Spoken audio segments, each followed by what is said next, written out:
எதற்காக நீங்க கோயில்ல சமஸ்கிருதத்தை சொல்லு எனக்கு புரியக்கூடாது. அதை தவிர வேற நோக்கம் இருக்கா? என் இறைக்கும் புரியக்கூடாது. அதை தவிர வேற நோக்கம் ஏதாவது இருக்கா? மொழி வழியேதான் தேசிய இனங்கள் நிலங்கள். இந்தியா பல்வேறு மொழிவழி தேசிய இனங்களின் கூட்டமைப்பு, பல்வேறு தேசங்களின் ஒன்றியம். இந்த நாடு இருந்ததில்லை, வெள்ளைக்காரர்களால் அடிமைப்படுத்தி ஆண்ட அந்நியனால் உருவாக்கப்பட்டது.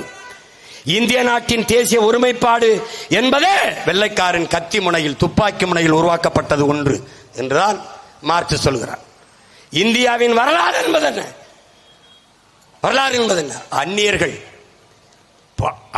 அந்த நாட்டின் அந்நியர்களினுடைய இந்தியர் அல்லாத ஒரு அரசு எழுந்ததும் வீழ்ந்ததும் தான் இந்த நாட்டின் வரலாறு.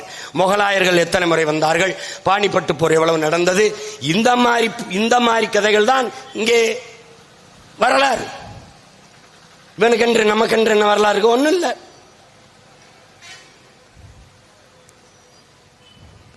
அது இருந்ததில்லை, உருவாக்கப்பட்டது. அப்ப பல்வேறு மொழிவழி தேசிய இனங்களாக பிரித்து நிலங்களாக பிரிக்கிறது. மொழி வழியேதான் மாநிலங்கள் பிரிக்கப்பட்டது. தெலுங்கர்கள் கூடி வாழுகிற நிலப்பரப்பு ஆந்திரா, மலையாளிகள் கூடி வாழக்கூடிய நிலப்பரப்பு கேரளா, தமிழர்கள் கூடி வாழக்கூடிய நிலப்பரப்பு தமிழ்நாடு, இப்படி பல்வேறு மாநிலங்கள் பிரிக்கப்பட்டது. அதை போல சமஸ்கிருத மொழி பேசக்கூடிய மக்களுக்கு பிரிக்கப்பட்ட மாநிலம் எது? ஒண்ணும் இல்லை. அப்ப எதில் அது உயர்ந்தது?